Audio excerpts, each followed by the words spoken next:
O que de Deus se pode conhecer é manifesto entre eles, é por isso que eles são indesculpáveis. E as duas coisas que Paulo cita são muito interessantes. Ele diz assim, primeiramente, que os atributos invisíveis de Deus são claramente vistos. Então, como que algo invisível pode ser claramente visto? Deixa eu dar um exemplo e daí eu vou discutir um pouquinho mais o contexto.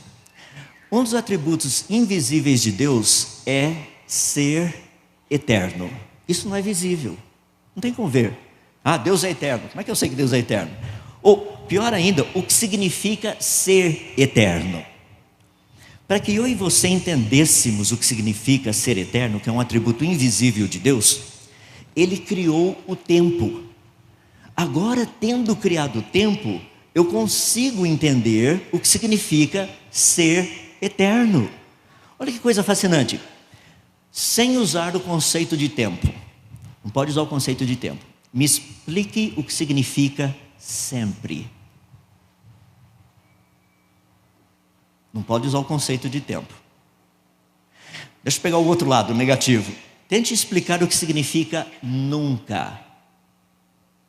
Imagina Deus chegar para a gente, se Deus não tivesse criado o tempo, e Ele dissesse o seguinte: eu sempre existi. Não faria sentido. O que significa sempre? Deus iria dizer: eu nunca deixei ou deixarei de existir. Senhor Deus, o que significa nunca? Percebe como Deus foi brilhante em ter criado o tempo? Ele criou o tempo para que nós entendêssemos, para que nós víssemos um atributo invisível dele. É por isso que pessoas fazem uma confusão muito grande, né? Chegam para mim e falam assim: quando que Deus veio a existir? Eu falo assim: não, eu vou fazer uma proposta que é mais complicada ainda. Quando o tempo foi criado? Você não pode usar o quando, porque ainda não tinha tempo.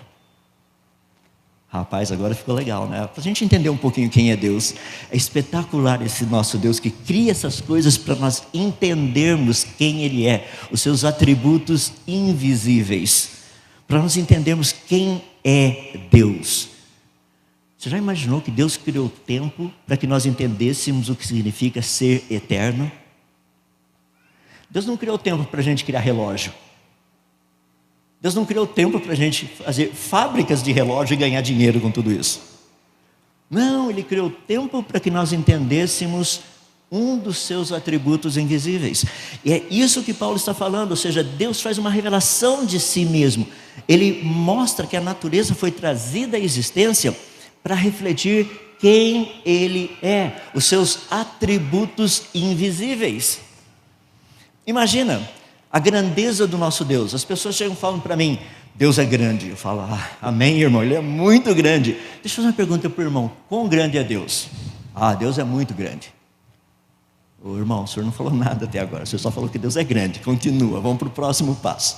Quão grande é Deus? Não, o irmão não tem noção do quão grande é Deus. Eu volto para o irmão e falo: irmão, até agora o senhor não falou nada. Vamos colocar isso de forma prática. Daqui até o Sol são 150 milhões de quilômetros. Eu acho que Deus é grande. Não, peraí, isso é pequeno. A estrela mais próxima da gente está além do Sol, está a cerca de 41 trilhões de quilômetros. A estrelinha mais perto da gente. Eu acho que Deus é grande, mas essa é a estrelinha mais perto da gente. Você sabia que para a gente ir de uma extremidade da nossa galáxia até a outra, são 100 mil anos-luz, e um ano-luz equivale a 9,5 trilhões de quilômetros. Eu acho que Deus é grande. O senhor sabia que a galáxia mais próxima da nossa galáxia está a 2,5 milhões de anos-luz? Lembra que um ano-luz é 9,5 trilhões de quilômetros. Então você vai precisar pegar 2,5 milhões, multiplicar por 9,5 trilhões. Eu falo para o irmão: eu acho que Deus é grande. Ô irmão, sabia que o universo que nós moramos deve ter aproximadamente 93 bilhões de anos-luz?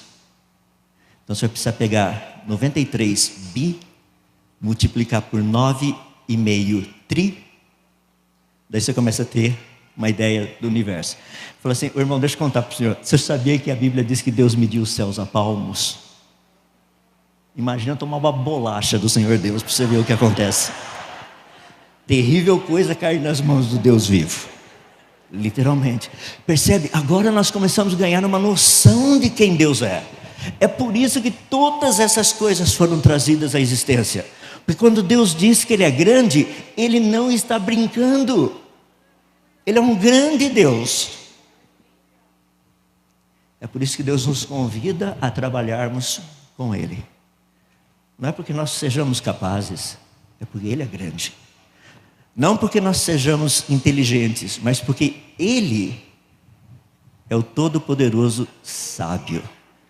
Percebe? A natureza foi criada para isso, para que nós entendêssemos quem é esse Deus. É por isso que os homens são o quê? Indesculpáveis. Eu estou falando pessoal, foi colocado um novo observatório, o Webb, e mais alguns meses, em julho, ele deve estar totalmente operacional. Rapaz, o que a gente não vai ver? As obras das suas mãos. Você fala assim, mas a NASA não colocou esse negócio, a NASA, a ESA e outros grupos aí que trabalharam para montar esse observatório, telescópio. Eles não estão pensando na glória de Deus. Eles não, mas Deus está. Foi por isso que Deus financiou a obra. Foi por isso que Deus deu ideia para esses caras. Vamos fazer um telescópio? Deus fala, tem que ser um telescópio que nos ajude a ver como foi logo no início. Deus fala, olha para a minha palavra, mas tudo bem, vamos usar o telescópio. Dai a César o que é de César, dai a Deus o que é de Deus. Vamos montar o telescópio, vamos olhar lá no comecinho, vamos ver. É porque o Hubble foi muito interessante. O Hubble consegue ver bem longe. E até agora o que o telescópio Hubble nos mostrou é que o universo foi criado. Então eles querem ir um pouquinho mais longe, porque vão ver, talvez lá longe o universo não tenha sido criado. Porque até onde a gente viu, o universo parece estar completo, complexo e perfeitamente funcional. Parece até Gênesis capítulo 1, quando Deus fala no 4º dia. As pessoas falam, a gente vai precisar ver um pouquinho mais longe. É por isso que eu estou super animado com o telescópio Webb. A gente vai ver pelo menos 10 vezes mais longe, com mais clareza. Já viu, né? Deus não gosta de coisa míope. Ele falou assim, vou deixar bem claro agora. Vamos colocar um bom telescópio, melhor ainda. Eu vou custear tudo, vou ter ideias brilhantes, o pessoal vai fazer, e sabe o que é melhor ainda? Vai funcionar. Você consegue imaginar o que significa fazer com que um espelho de aproximadamente 1,60 m vire para um lado, para o outro, para cima ou para baixo, a uma distância de 3 átomos? Tenta fazer um motorzinho desse jeito. É espetacular o negócio. Está feito, está funcionando de acordo com o planejado.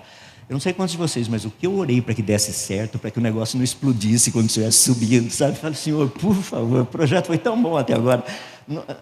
Eu sei que o Senhor pode fazer qualquer coisa, mas coloca lá. E não é que Deus manda esse negócio, chega lá no que a gente chama de ponto de Lagrange, o ponto 2, e ele está parado, estabilizado, certinho, tudo abriu do jeito que era planejado, e agora só estão fazendo os alinhamentos dos espelhos, e mais alguns meses tudo funcionando. Para quê? Para o louvor da sua glória.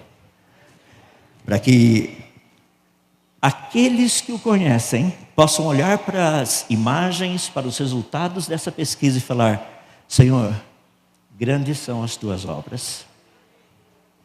Para que a gente possa olhar para todas essas coisas e falar, não há Deus como o Senhor.